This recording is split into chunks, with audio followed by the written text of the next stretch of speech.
Hello everyone, Santir here, and today I want to talk about scope creep. This is a huge danger in any sort of project. I'm most familiar with it in the realm of video games. I touched on this a little bit when I talked about the problem of wouldn't it be cool-ism.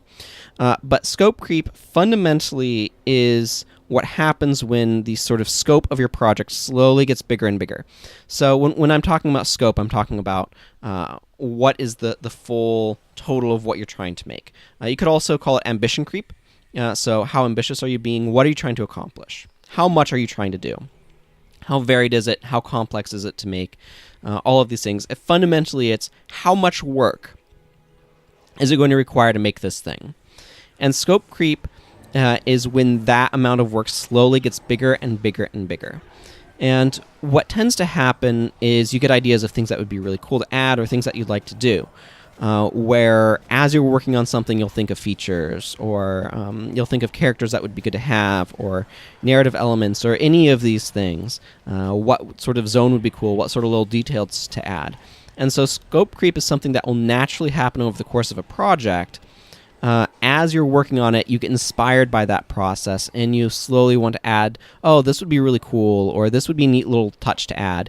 And some amount of it is okay, but you have to be really careful about it because it's very insidious. It can be very subtle. It's something that can happen slowly, and suddenly you just find yourself trying to accomplish too much.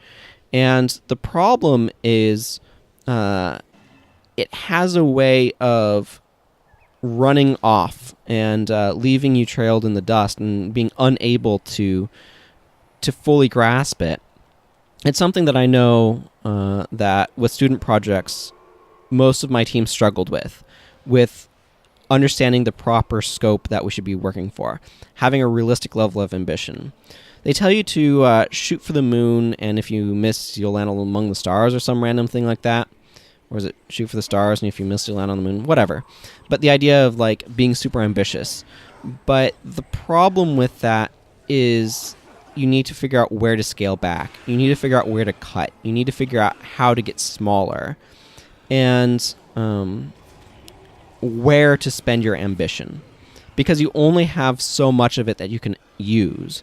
You can only be so ambitious with a project. You can only expand your scope so much before you've frankly bitten off more than you can chew, or bitten off so much that's going to take you too long to chew, is perhaps the bigger issue.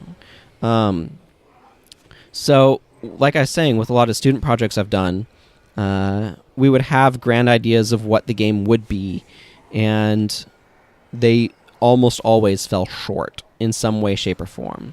And if at the outset we had been a little bit more realistic with our scope, we could have made something better. Because this is the problem. Scope creep stretches your resources, and fundamentally it waters down the experience. Because you're adding so much stuff that is under-polished because you don't have time to polish it. It dilutes the experience and fundamentally makes it worse. And this is why scope creep is so dangerous. As long as what you're creeping adds to your game and does not dramatically creep to the point where it's spreading you way too thin, there's some amount of room for it. But once it gets to a certain point where you're trying to do too much, or you're trying to do things too broadly, what you end up running into is a fundamental problem of dilution. And that absolutely can happen. You can spread yourself too thin. You can dilute your game. You can try making it about too much. You can make things too unpolished. And when that happens, it does make it a worse experience. And this is one of the big problems of scope creep. I think most people enjoy something that is very well refined better than a poorly refined mash of a lot of different things. That may not be true in buffets, but in terms of like a game or something like that, a smaller, more polished, more refined experience tends to produce a better appreciation, something that's more enjoyable than an experience that has a lot going on, but all of it just kind of feels meh. Nothing's really interesting. Think about open world games, for example. They have a tendency to suffer from scope creep a little bit with trying to stuff a bunch of side activities in. And how many of those side activities are just kind of like there, right? They don't add anything really to the game except time spent, and it's not time well spent either. So when you're making a game, it's really important, therefore, because scope creep's going to happen, ambition creep's going to happen. What you have to do to counter that is be trying to figure out what can you cut. Where do you need to put your focus? Where's your emphasis? What's really important? Does your game need some sort of like side card game mini game? Really? How many resources are you going to be putting into that? How much is it going to be a positive for the player experience? How much is it adding positively to your game? How many of your players are going to be wanting to engage with it? And how important really is it to the experience? Because it's really easy to begin building up a bunch of side stuff and put too much time into making that side stuff that's part of the game but doesn't really matter to the game. Like, there's lots of different ways that scope creep can occur. One area that I keep having problems with is I keep trying to make game projects in RPG Maker, and I'll have the problem where I enjoy the sort of just messing around, experimenting, just making something, and then I get like partway through development, and then it's like, okay, I need to really start fleshing stuff out, and then I've set myself up with way too many things, and it just bogs down because I've got way too much going on. And at that point, it's really hard to cut as well, or to figure out what I'm doing or any of that sort of stuff. And so I have a problem with scope. I'm playing around, and I've played around and made too much, like, I've set up too many things that then become extremely difficult to manage.